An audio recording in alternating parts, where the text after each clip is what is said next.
egoeratan dago ikerketa Euskal Herrian? Ikertzen alda beharra dina unibertsitatean? Bueno, ze esango dugu, ez? Buru-belarri gabiltza horretan, hortara dedikatzen garenok. Egia esan da unibertsitateak gauza asko ditu, nire ustez, agian gehiegi bizitzak daraman erritmorako. Eskolek behar dute denbora bat, dedikazio bat, pertsona gazteekin gabiltza, pertsona horiek gaur egun agian lehen baino babes gehiago edo bide lagun gehiago behar dituzte, horrek denbora asko exigitzen du, taktu asko, ezta? Eta gero, ikerketa askotan geratzen da, denbora, soberan daukasun denbora horretan egiten duzu, eta bestela orduz kanpo edo oporretan edo zapato homeketan, eta orduan hortxe dago gakoa, ez nola oreka bati utzi. Itziber? Bai, nik igual gaineratuko nuke ikerketaren esparrua zabala dala baita ere, ezta? Eta nahikoa ikertzen den, ez dakit oso borobila litzak ezatea baietz edo ez, baina ikerketa esparru horretan, akaso unibertsitateetan gero eta gehiago eskatzen zaigun ikerketa akademiko hori egin beharrekoa da eta egiten dugu, baina ez litzake ahaztu behar ere beste erako ikerketa oinarrizkoa eta difusiora begirakoa eta praktikari lotua, ez, hori ez dela ahaztu behar. Bai ikaslekin lotua eta baita ere bertako erakunde eta ehun produktiboarekin lotua, ez? Eta gure kasuan adibidez hori pixka bat, erronka bat da beti. Bai, gainera, unibertsitateetan gertatzen zaiguna da askotan, esan duzu moduan, ezarrita daudela ikerlerroak, baita ere nun argitaratu behar duzun, azken baten sistema badago, eta sistema horrek baditu lerro batzuk, eta hortxe sartu behar zara, eta askotan gertatzen zaizu, idazten duzu zeo zer, interesgarra izan daitekeena, jenteak ikuspuntu praktikotik esan dizuna bale ondo dago, baina gero unibertsitaterako agian ez du balio. Eta ez badu balio, aukeraketak egin beharrean zaude. Eta hortxe dago ni ustez erronkarik handienetarikoa. Apurra sistema horretatik ateratzea. Hizkuntza bera ere bai, ez, gure kasuan, ez? Hizkuntzan egiten dugun edapen horretan, euskaraz egitea eta gizarte ekonomiako ikerketa nolabait zabaltzea, ez, euskal irakurleei, ez, eta hor topatu izan gera, ez, Javier eta biok, baina, zaila da horri eustea beste bete behar guztiak egin ondoren. Bai, pentsatu behar dugu gaztelania askotan bigarren maila batera pasatzen baldin bada, ingelesak edo frantsesak tokiak kentzen diotelako, batez ere ingelesak, euskara non gera daitekeen, ez? Eta guk ez badugu egiten, eta askotan egin behar dugu, borondatez beti egiten dugu lana, baina borondate baino gehiago militantzia da egiten. Esaten duzu, ni honek ez dit emango euskaraz egiteagatik inolako abantailarik ikuspuntu akademikotik. Ni epaituko nautenak Madrilen daude, 6 urtekoak, ikerketa 6 urtekoak eta egiten ditu denean. Euskaraz bai aurkeztu ditzaket, baina nork epaituko du hori, ez? Orduan askotan egin behar duzu, nik egingo dut, baina hau da estra bat, ez? Orduan, mundu akademiko horren ni ustez behar du askatasun gehiago, malgutasun gehiago behar du, eta apur bat gaur daukagun sistema horretatik urrundu, burokrazia horretatik urrundu, eta katedra askatasuna oinarrizko eskubide bada, eta hori niretzako egikaritzeko tresnak behar ditugu. Ez da nahikoa horrezatearekin oinarrizko eskubide badela. Katedra eskubidea ez bakarrik irakasteko, ez baita ere ikertzeko. Eta ikerketak behar du askatasun puntu hori. Bestelan, ezin dugu esan unibertsitateek garai baten esaten bezala mundua eralda dezaketela, alderantziz, mundua edo munduko sistema edo eredu batzuk eraldatzen ari dira unibertsitateak eta unibertsitateak ari dira horien morroi edo horien zerbitzura jartzen, ez?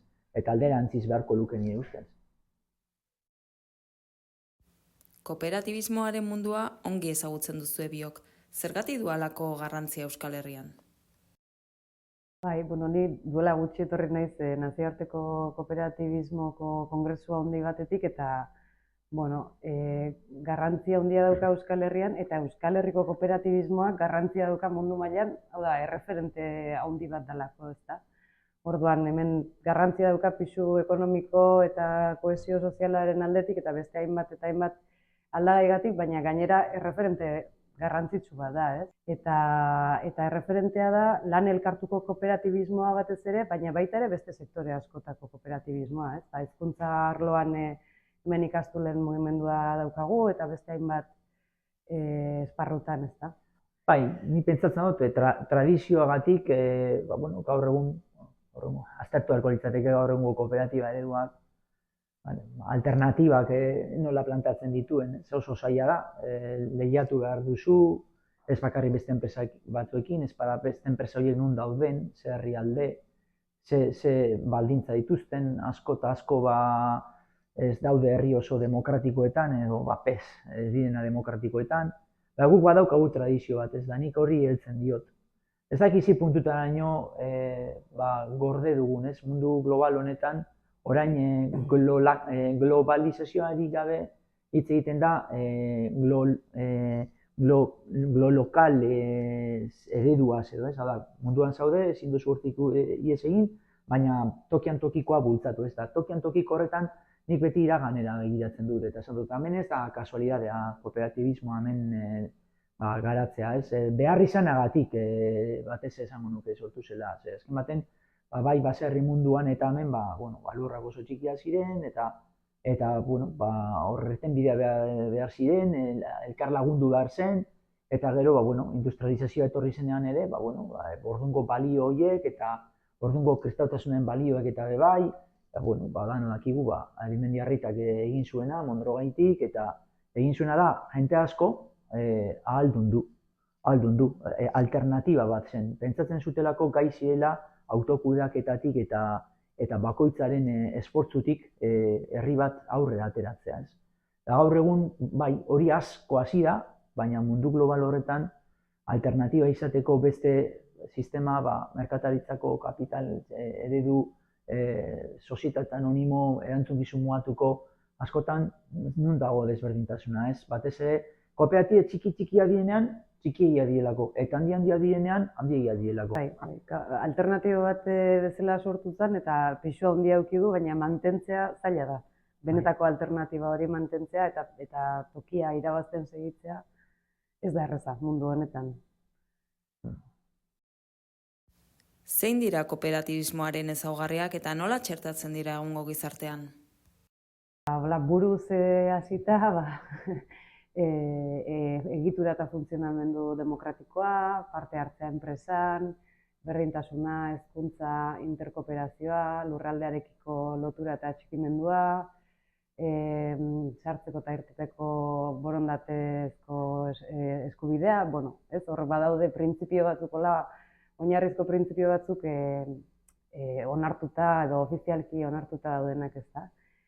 Eta ze lotura dauketen gaur egungo gizarteakin, guztia, behar ditu gizarteak, gaur egungo gizarteak behar ditu printzipio horiek, ez da. Kooperatibismoaren bitartez bada, zoragarri, eta bestela, baita ere behar izan hori hor dago, ez. Ez dakit, zuk baten bat, printzipioren bat lehen etxiko zenuke? Bai, nik denen gainetik pertsonaren nagusitasuna, ez. Pertsona erdigunean jartzea, kapitalaren aurretik. Kapitala izan behar da, pertsonaren zerbitzura dagoena. Baina ikusten duena da, pertsona sinetzi behar duela, pertsona dagoela erdigunean. Eta hor kontraesanak ikusten ditut gaur eguneko gizartean, ez? Pertsona egon behar bada erdigunean da, pertsona delako baliorik handiena munduan dagoena. Eta hori lehenetzi behar da, eta errespetatu behar duzu urkoa, eta kezkak izan behar dituzu urkoarengatik, eta jakin behar duzu ere burua biluzten, eta empatia izaten, eta hori ez da erreza gaur eguneko gizartean, ez? Lehen globalizazioaz mintzatu gara, eta globalizazio horrek ekarri duena da, banakotasuna edo individualismoa, eta urruntze apur bat kooperatibismoaren sustraietan dauden balio horietatik, ez? Ni kezkatzen hauena da, kooperatibista batek alokairupeko langile baten mentalidade daukanean gauzak ez gabiltza gauzak ondo egiten. Eta badakit ez dela erreza. Bai, erabakiak hartu behar dira eta gaur egun erabakiak konplexuak dira eta tornoan dagoen batek edo makina baten dagoen batek agian ez ditu ulertzen gai horiek, ez da.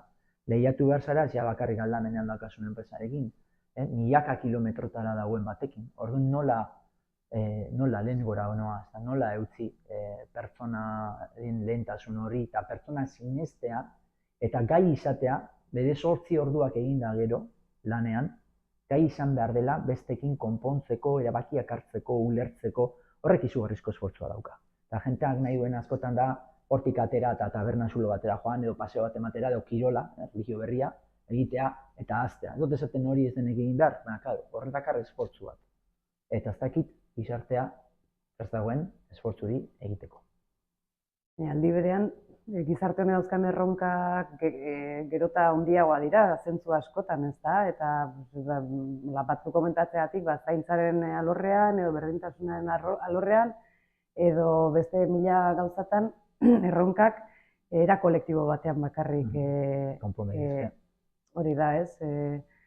Konpon daitezke edo gutxienez enfrentatu daitezke, ez? Orduan, zaila da, baina eske beste biderik ere ez dago, ez?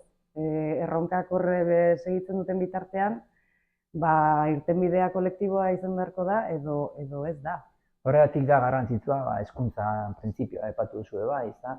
Eta lerrokatzea hezkuntza fase guztietan, ez? Umeetatik eta aurrera joan ala eta unibertsitateetan eta legeak berak esaten du baita ere, ez?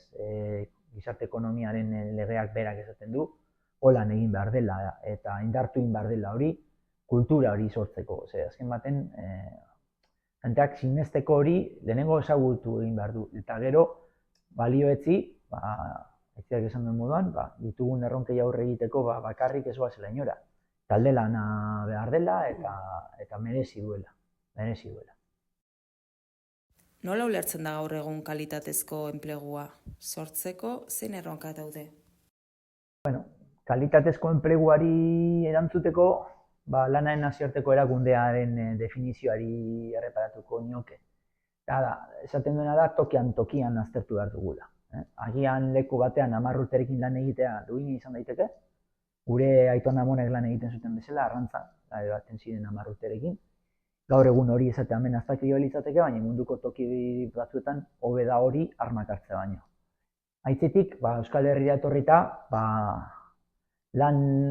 kalitatezko lana edo enplegu edo duina esaten dena da, ateratzea irabazi batzuk bizitzako oinarrizko behar izanei aurre egiteko, norberaren eta familiaren nahi. Eta gero oso garrantzitsua da osasuna lan arloan. Bizi gara gizarte tentzionatu baten, arrisku psikosozialak oso garrantzitsuak dira, indarkeria mota ezberdina daude, ez bakarri fisikoak, baita ere psikologikoak, eta gero norbera daukan sentsazioa baita ere, estresarena, antzietatearena, teknologiekiko dependentzia izugarria, horrek deskontzentrazioa dakar, eta orduan hori ere, osasuna lan munduan ere, kalitatezko izateko enplegua zaindu behar da. Eta bi lotuta egonkortasuna. Jendeak behar du lanean egonkortasun bat, bizitza proiektuak aurrera ateratzeko, sustraitzeko herrian, hau demografiarekin lotuta dago, gauza askorekin, sustraitzea herrietan, herriak ezusteko, familiak aurrera egiteko, sortzeko familia eta duintasunekin bizitzeko. Niko lan ikusten dute kalitatezko enplegua, gauza horiek bermatzen dituen. Erabat ados, Javierrek esan dituen puntu guztiekin, zerbait gehitzeagatik agian, kalitatezko enpleguan kooperatibek egindako ekarpena igual, ez? Aipatu daiteke, eta ezaguna da, hainbat bailaratan eta kooperatibismoa oso pisu handiko fenomenoa izan den bailaratan, Gini indizeak halako maila altuak eta emaitza onak lortu ditu, besteak beste, kohesio sozial bat ez, lanaren egonkortasun eta kalitateaz gain eman duelako baita ere ekitatezko gizarte bat, ezta. Besteak beste baita ere ahalduntzeko prozesu bat ematen du, enplegu duin eta kalitatezko batek, eta hortan pertsona bereziki igual vulnerableagoak edo kolektibo zaurgarrietan dauden pertsonek topatu dezakete hor olako erraminta kanal bat, ez, beraien bizi proiektu duina eta ahaldundu bat bati aurre egiteko. Hildo horretatik nik beti esaten dut, askotan galdetzen diatera. Politika sozialak eta nola bidatuko zenituzke, ez? Eta nire lehenengo abiapuntua izaten da beti hori, ez? Politika sozialek onena da kalitatezko enplegua izatea jendeak. Zeterako, herritarrak libre izateko. Ez dugu gizarte librerik izango, herritar librerik ez baldin badaukagu. Eta herritarrak libre izateko, euren duintasuna proiektatzeko eta garatzeko enplegu duin bat izan behar dute. Ez inok emandako diru irabazteko, eurek berez kabuz lortzeko irabaziak izateko. Bestela, besten baten menpe bat dira, beste batek esaten duena menpe egongo dira bera, eta ez dira beraz librak izango. Eta hor ditugu erronka asko. Erronkak teknologia berriak dakartzatenak, nola ez trantsizio ekologikoak, nola aurre egin hoiei orain arte izan ditugun energia iturriak, izan ditugun beste bizi eredu batzuk aldatzeko, immigrazioaren fenomenoa bizitzen ari gara, noraino heldu gaitezke zenbat hartu, baina ez hartu hartzeagatik. Ez dira objektuak, pertsonak dira, duintasuna daukate, eta behar dute garatu. Orduan formatu edo ezin behar dira, lan duin bat eman behar zaie. Orduan hor ditugu erronka asko eta mehatxuak. Oso polita izan alda, gauzaten aldekoa zarela, baina mehatxatzen ez zaituen bitartean. Eta arriskoak ditugu, jenteak sentitzea mehatxuak direla, neurri batean izan daitezke, ondo kudeatzen ez baldin baditugu. Eta ondo gestionatzen ez baldin baditugu, trantsizio ekologikoak, digitalak, kohesio sozialaren, immigrazioaren ikuspuntutik, eta abar. Ados, erabat.